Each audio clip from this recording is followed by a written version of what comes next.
Armstrong கொலை வழக்கில் கைது செய்யப்பட்டவர்களின் எண்ணிக்கை 17ஆக அதிகரித்த நிலையில் வக்கீல்களின் எண்ணிக்கை 5ஆகவும் அதிகரித்துள்ளது. புதுக்கோட்டை மாவட்டம் அன்னவாசல் அருகே அம்மன் கோவில் ஆடி திருவிழாவில் இஸ்லாமியர்கள் சார்பில் மண்டகப்படி நடைபெற்றது. அன்னவாசலை அடுத்த பரம்பூர் முஸ்லிம் தெருவில் பிரசித்தி பெற்ற பகவதி அம்மன் கோவில் உள்ளது. இந்த கோவிலில் ஆண்டுதோறும் 9 நாட்கள் கொண்டாடப்படும் ஆடி திருவிழாவின் போது பல்வேறு சமூகத்தினரால் மண்டகப்படி நடத்தப்பட்டு அம்மன் பல்வேறு அலங்காரங்களில் வீதி உலா வந்து பக்தர்களுக்கு காட்சியளிப்பார். விழாவின் 5ஆம் நாளில் பட்டாளத்தார் மண்டகப்படி என்ற பெயரில் இஸ்லாமியர்கள் சார்பில் கொண்டாடப்படுவது வழக்கம். நிகழாண்டு ஆடி திருவிழாவில் இஸ்லாமியர்கள் சார்பிலான மண்டகப்படி கொண்டாடப்பட்டது. இதில் ஆயிரக்கணக்கானோருக்கு அன்னதானமும் வழங்கப்பட்டது. அன்னதான விழாவுக்கு கோவில் அருகே தனி பந்தல் அமைத்து கோவிலுக்கு வந்த பக்தர்களை வரவேற்று அறுசுவை விருந்தளிக்கப்பட்டது. இந்த நிகழ்ச்சி சமூக ஒற்றுமையையும் மத நல்லிணக்கத்தையும் பேணுவதாக அப்பகுதி மக்கள் நிகழ்ச்சியுடன் கூறினர். நீட் தேர்வு ஆள்மாறாட்ட வழக்கில் வெளிமாநிலத்தவருக்கும் தொடர்பு இருப்பது கண்டறியப்பட்டுள்ளதாக சிபிசிஐடி தரப்பில் சென்னை உயர்நீதிமன்ற மதுரை அமர்வில் தெரிவிக்கப்பட்டுள்ளது.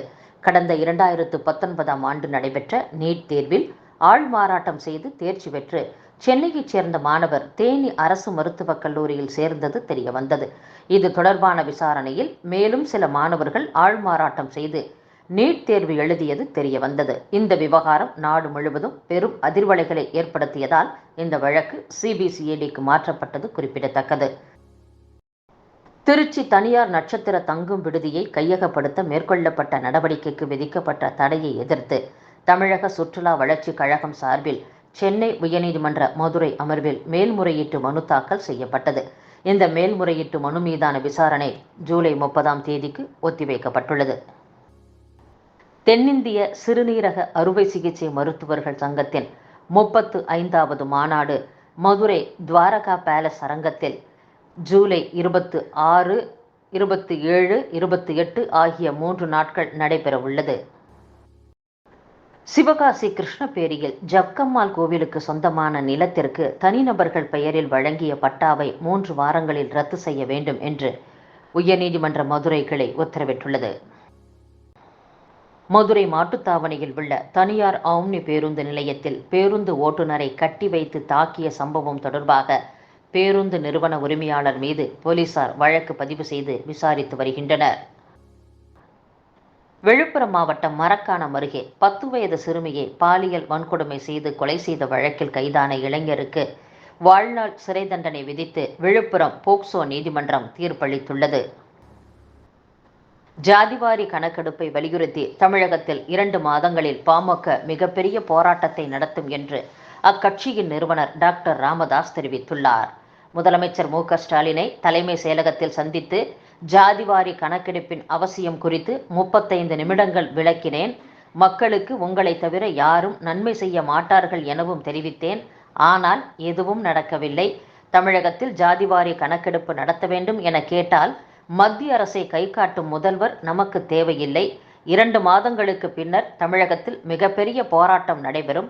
இதை பாமக நடத்தி காட்டும் என்றும் டாக்டர் ராமதாஸ் தெரிவித்துள்ளார்.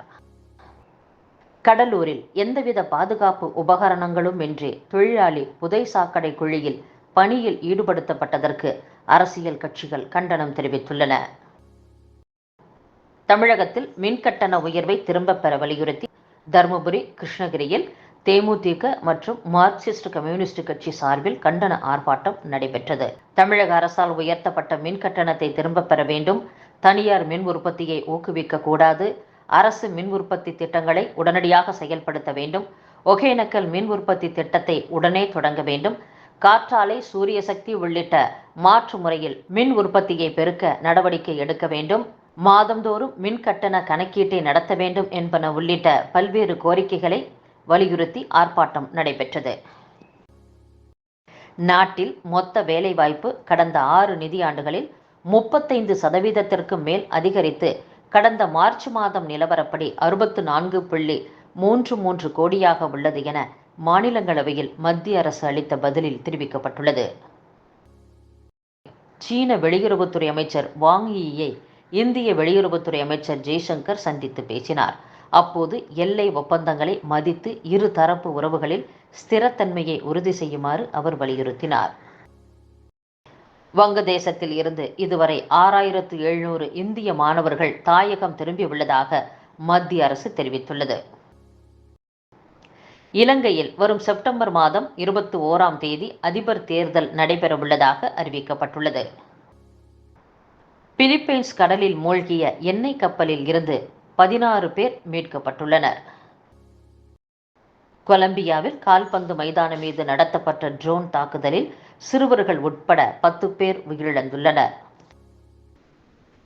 எத்தியோப்பியாவில் நிலச்சரிவில் சிக்கி உயிரிழந்தோர் எண்ணிக்கை 257ஆக உயர்ந்துள்ளது. ஜெர்மனியில் சுற்றுச்சூழல் ஆர்வலர்கள் விமான நிலையத்தின் ஓடுபாதையை முற்றுகையிட்டு போராட்டம் நடத்தியதால் 140 விமானங்கள் ரத்து செய்யப்பட்டது.